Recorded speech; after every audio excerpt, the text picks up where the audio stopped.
చేస్తుంటే ఆ రోజు ఇదే కాంగ్రెస్ పార్టీ నాయకులు కోర్టుల్లో కేసులు వేసిండ్రు.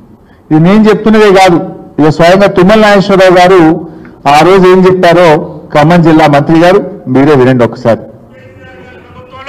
నాకు ఈ జిల్లాని సంపూర్ణంగా మిగిలిపోయినటువంటి బృహత్తర కార్యక్రమాలు పూర్తి చేసే అవకాశం మళ్ళీ కేసీఆర్ గారు నాకు ఇచ్చారు. అందుకనే ఈ జిల్లాలో మిగిలిపోయినటువంటి సాగునీటి పథకం, నేను కలలుగన్నటువంటి పథకం ఈనాడు ముఖ్యమంత్రి గారి చేతులకు మీదుగా శంకుస్థాపన చేసినటువంటి ఈ జిల్లా జీవనాడి, ఈ జిల్లా ప్రజల చిరకాల వాంఛ గోదావరి జలాల్ని ఈ జిల్లా రైతాంగానికి ఇవ్వాలని ఆనాడు కాంగ్రెస్ ప్రభుత్వం ఆనాడు మొదలెట్టినటువంటి తుమ్మగూడాన్ని వాళ్ళ స్వార్థం కోసం, స్వలాభం కోసం, సొంతం కోసం, కమిషన్ల కోసం దాన్ని చిందరవందర చేసి ఒక్క చుక్క నీళ్లు ఇవ్వకుండా 2000 కోట్లు దగా చేసినటువంటి కాంగ్రెస్ పార్టీ పాలకులు ఈ రోజు ఇరిగేషన్ ప్రాజెక్టుల గురించి, కేసీఆర్ గురించి ఒక్క మాట మాట్లాడే నైతిక హక్కు లేదు అని చెప్పి ఆ పార్టీ నాయకులు విజ్ఞప్తి చేయదలుచుకున్నాం.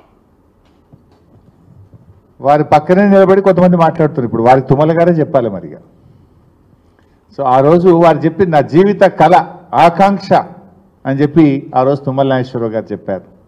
మరి ఈరోజు ఆ పార్టీ నాయకులు ఏం మాట్లాడుతుండో కూడా మనం చూస్తూ ఉన్నాం.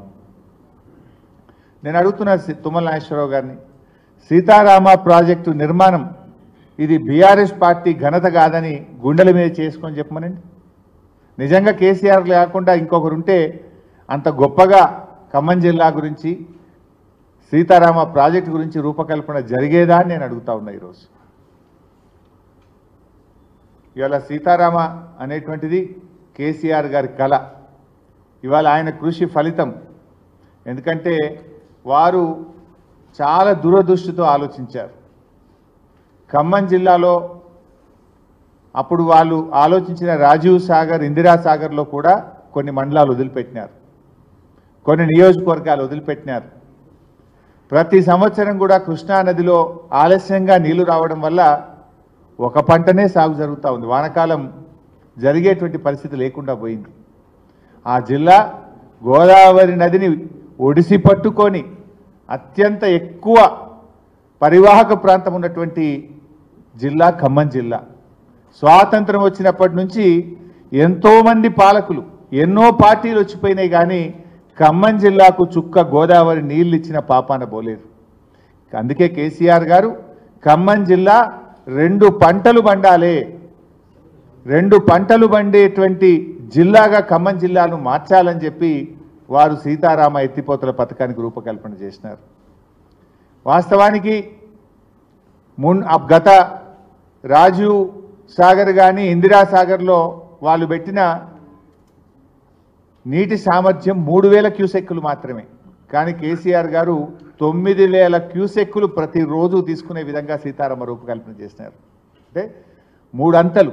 మీరు 3000 క్యూసెక్కులు పెడితే 9000 క్యూసెక్కులు గోదావరి నుంచి తెచ్చే విధంగా కేసీఆర్ గారు ఆలోచించారు. ప్రాజెక్ట్ అంటే 100 ఏళ్ల కోసం కడతాం, ఏదో ఒక రోజు కోసమో ఓట్ల కోసమో ఆలోచించేది కాదు. భవిష్యత్ తరాల కోసం 100 ఏళ్ల తర్వాత ఉండేటువంటి అవసరాలను దృష్టిలో పెట్టుకొని ప్రాజెక్ట్ నిర్మిస్తారు. కేసీఆర్ గారు అటు కృష్ణా జలాలు రోజు రోజుకు తగ్గిపోతూ ఉన్నాయి, కృష్ణాలో నీళ్లు రాకపోయినా గోదావరి నీళ్లతో సాగర్ ఆయకట్టును కూడా సప్లిమెంట్ చేయాలని ఆలోచన చేశారు. ఖమ్మం జిల్లాలోని ప్రతి మండలానికి, ప్రతి గ్రామానికి, ప్రతి ఎకరానికి సాగునీరు అందించే విధంగా సీతారామ ప్రాజెక్టును రూపకల్పన చేసినారు. అంత గొప్పగా ఆలోచించింది. దీన్ని మేం చేసినామంటారు. ఏం చేసింది మీరు? ఇవాళ ఈ ప్రాజెక్టులో చూస్తే మెయిన్ కెనాల్లో, ప్రాజెక్టు మెయిన్ కెనాల్లో 8 ప్యాకేజీలు ఉన్నాయి. 8 ప్యాకేజీల్లో మా ప్రభుత్వం ఉన్నప్పుడే 5 ప్యాకేజీలు కంప్లీట్గా పూర్తయినాయి. మిగతా 3 ప్యాకేజీల్లో 80% పనిచేసి పెట్టినాం. మెయిన్ కెనాల్లో ఉండే 8 ప్యాకేజెస్లో 5 ప్యాకేజీలు అయితే ఇంటోటో పూర్తి చేశాం. మిగతా 3 ప్యాకేజీల్లో కూడా 80% పని పూర్తయింది.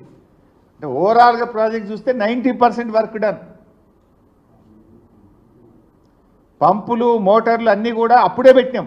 వాళ్ళు ఇప్పుడు ఇలా మొదటి పంప్ హౌస్ కానీ, 2వ పంప్ హౌస్ కానీ, 3వ పంప్ హౌస్ కానీ వాళ్ళు ఏదైతే ఆన్లు చేస్తున్నారో, ఇలా కట్కలు ఒత్తుతున్నారో, పంప్ హౌస్ల నిర్మాణం కానీ, మోటార్లు బిగించడం కానీ, సబ్స్టేషన్ల నిర్మాణం కానీ, ఈ 3 పంప్ హౌసులు కూడా బీఆర్ఎస్ ప్రభుత్వ హయాంలో జరిగినవే.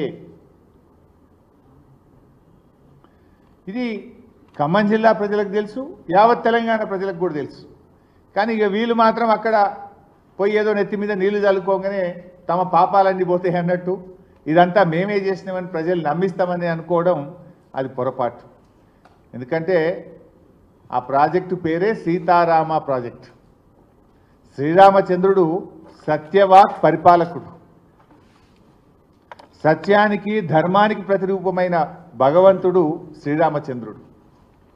ఆయన పేరు మీద కట్టిన ప్రాజెక్టుపై అసత్య ప్రచారాలు చేస్తే మిమ్మల్ని ఆ భగవంతుడు కూడా క్షమించడు.